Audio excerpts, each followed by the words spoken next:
دوستو یہ بات ہے 6 ہجری کے آخر کی کہ جب مدینہ میں رہنے والے مسلمانوں اور مکہ میں رہنے والے ان کے دشمنوں کے بیچ ایک پیس ٹریٹی ہوئی تھی، یعنی کہ ایک سمجھوتا ہو گیا تھا، جس سمجھوتے کو ہم لوگ صلح حدیبیہ کے نام سے جانتے ہیں۔ صلح حدیبیہ کے بعد جب مسلمان مکہ والوں کی طرف سے بے فکر ہو گئے تھے تو اب آخری پیغمبر یعنی کہ حضرت محمد صلی اللہ تعالی علیہ وسلم نے یہ ارادہ کیا کہ اب وہ رومن اور پرشیا جیسی بڑی بڑی سلطنتوں کے بادشاہوں کو خطوں کے ذریعے سے اسلام کی دعوت دیں گے۔ جب آپ نے ان خطوں کو لکھنے کا فیصلہ کیا تو آپ کے آس پاس کے لوگوں نے، آپ کے صحابہ نے اور آپ کے دوستوں نے ان کو یہ مشورہ دیا کہ دراصل رومن اور پرشین جیسی بڑی بڑی سلطنتوں کے بادشاہ یا اس جیسی دوسری سلطنتوں کے بادشاہ بھی آپ کے خطوں کو جب ہی قبول کریں گے جب ان پر کوئی مہر وغیرہ لگی ہوئی ہو، تاکہ دیکھنے سے ہی وہ اوتھینٹک یعنی کہ آفیشیل معلوم ہو، ورنہ تو ایسے کوئی بھی کسی کے نام سے کسی بھی خط کو لکھ کر کسی کے پاس بھیج ہی دیتا ہے۔ لہٰذا صحابہ کے مشورے پر اب آخری پیغمبر یعنی کہ حضرت محمد صلی اللہ تعالی علیہ وسلم نے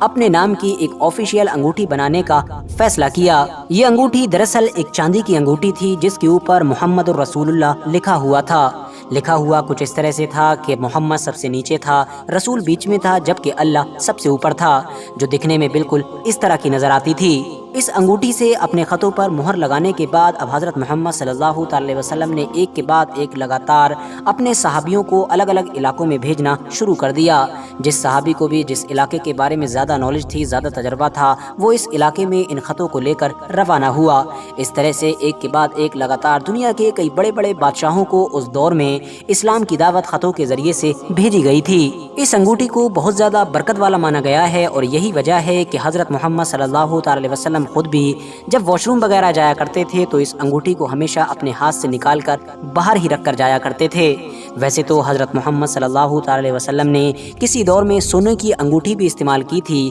مگر جب بعد میں مسلم مردوں کے لیے سونے کو حرام کر دیا گیا تھا تو پھر حضرت محمد صلی اللہ تعالی علیہ وسلم نے سونے کی بجائے چاندی کی انگوٹھی پہننا شروع کر دی تھی۔ حالانکہ کچھ ایویڈنس سے پتہ چلتا ہے کہ بعد میں آپ نے اس چاندی کی انگوٹھی کو بھی اپنے ہاتھ سے نکال دیا تھا۔ آپ نے ایسا کیوں کیا تھا اس کے بارے میں آج تک کوئی بھی کچھ نہیں جانتا ہے۔ دوستو اس خاص اور ایتہاسک انگوٹھی کو پیغمبر حضرت محمد صلی اللہ تعالی علیہ وسلم کے آرڈر پر یالا بن امیہ نے تیار کیا تھا۔ آپ کو بتا دوں کہ جب نبی علیہ السلام ہماری اس دنیا سے ظاہری طور پر رخصت ہوئے تو ان کے بعد یہ خاص انگوٹھی اسلام کے پہلے خلیفہ یعنی کہ حضرت ابو بکر صدیق رضی اللہ تعالی عنہ کے پاس آئی۔ ان کے بعد یہ انگوٹھی دوسرے خلیفہ یعنی کہ حضرت عمر کے پاس آئی، جبکہ ان کے بھی بعد یہ انگوٹھی اسلام کے تیسرے خلیفہ حضرت عثمان غنی کے پاس آئی۔ دلچسپ بات یہ ہے کہ نبی علیہ السلام کی طرح ہی ان تینوں خلیفاؤں کے دور میں بھی جب بھی کوئی خط لکھا جاتا تھا، کوئی تحریر لکھی جاتی تھی، یعنی کسی بھی طریقے کا کوئی لیٹر پیڈ جاری کیا جاتا تھا یا پھر کچھ آرڈر وغیرہ دیا جاتا تھا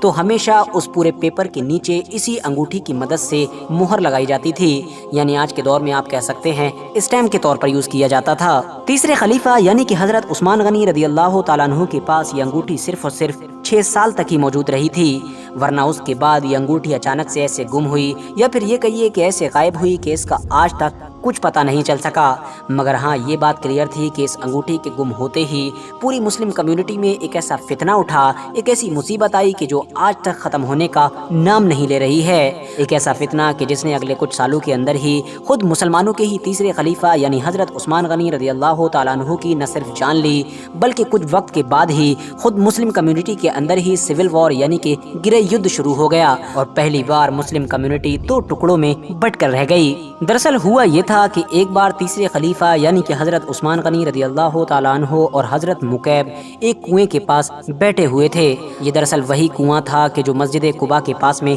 موجود ہے۔ ان دونوں میں سے کوئی ایک انسان اس انگوٹھی کو دیکھنے کے بعد دوسرے کو پکڑا رہا تھا، تبھی اچانک سے یہ انگوٹھی ہاتھ سے چھوٹی اور کنویں میں جا گری۔ اس انگوٹھی کو اس کنویں میں بہت زیادہ تلاش کروایا گیا، ایون تمام صحابہ اکرام نے تو 3 دن تک لگاتار خوب محنت کی اور اس کنویں کا جو بے شمار پانی تھا اس کو پوری طرح سے سکھا دیا، یعنی اس کنویں کو پوری طرح سے صاف کر دیا، مگر اس کے باوجود بھی اس انگوٹھی کا کہیں پر بھی کچھ پتہ نہیں چلا۔ اس انگوٹھی کے گم ہو جانے کی وجہ سے اب حضرت عثمان غنی رضی اللہ تعالیٰ عنہ اکثر بہت زیادہ پریشان رہا کرتے تھے، جس کی وجہ سے کچھ وقت کے بعد ہی اب انہوں نے اس اوریجنل انگوٹھی کی ایک ریپلیکا یعنی کہ سیم ٹو سیم کاپی تیار کروا دی تھی، جس کو وہ نہ صرف نہارتے رہتے تھے بلکہ ساتھ ہی ساتھ اپنی خلافت کے کاموں میں بھی استعمال کیا کرتے تھے۔ مگر جب حضرت عثمان غنی رضی اللہ تعالیٰ عنہ کو شہید کیا گیا تھا تو اس وقت ان کی یہ ریپلیکا والی انگوٹھی انگلی میں ہی موجود تھی، اور اس کے بعد یہ انگوٹھی کہاں گئی یہ بھی آج تک کسی کو نہیں پتا ہے۔ یعنی وقت کے ساتھ ہی نہ صرف اوریجنل بلکہ اس کی کاپی یعنی کہ ریپلیکا بھی ہمیشہ ہمیشہ کے لیے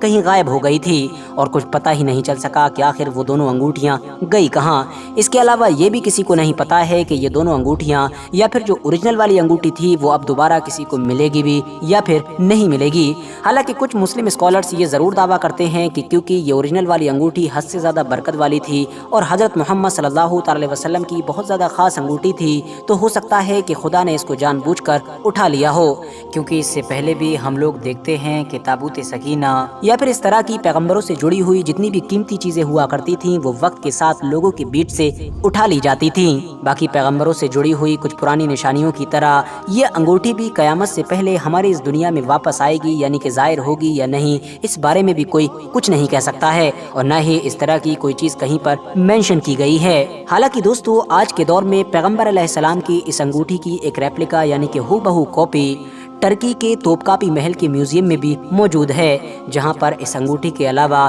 پیغمبر علیہ السلام سے جڑی ہوئی اور بھی بہت ساری چیزیں موجود ہیں۔ مثال کے طور پر ان کا خط، ان کے بال، نالین مبارک یعنی کہ ان کی چپل، ان کا امامہ، ان کے کپڑے اور نہ جانے بہت ساری چیزیں موجود ہیں۔ ترکی میں موجود اس انگوٹھی کے بارے میں بہت سارے اتہاسکار یہ دعویٰ کرتے ہیں کہ دراصل یہ وہی انگوٹھی ہے کہ جو کسی دور میں اسلام کے تیسرے خلیفہ یعنی کہ حضرت عثمان غنی رضی اللہ تعالیٰ عنہ نے بنوائی تھی۔ وہ اس لیے کیونکہ یہ انگوٹھی ان کی شہادت کے بعد ٹرانسفر ہوتے ہوتے بغداد پہنچ گئی تھی، کیونکہ بغداد بھی ایک لمبے وقت تک مسلم دنیا کی راجدھانی ہوا کرتا تھا۔ مگر پھر 15ویں صدی میں جب سلطنت عثمانیہ نے بغداد شہر کو فتح کیا تھا تو سلطنت عثمانیہ کے سلطانوں کو یہ انگوٹھی بغداد سے ہی ملی تھی، اور اس کے بعد انہوں نے اس کو بغداد سے استنبول کی جو سلطنت عثمانیہ کی راجدھانی ہوا کرتی تھی وہاں پر ٹرانسفر کروا دیا تھا۔ فی الحال دوستو آج کی اپنی ویڈیو کو ہم یہیں پر ختم کرتے ہیں۔ ویڈیو پسند آنے پر نہ صرف ویڈیو کو لائک کریں بلکہ اپنے فرینڈز کے ساتھ بھی ضرور شیئر کریں، اور اسی طرح کی نالجبل اور ہسٹوریکل ویڈیوز ہمیشہ دیکھنے کے لیے ہمارے چینل کو سبسکرائب کرنے کے ساتھ ساتھ بیل آئیکن کو بھی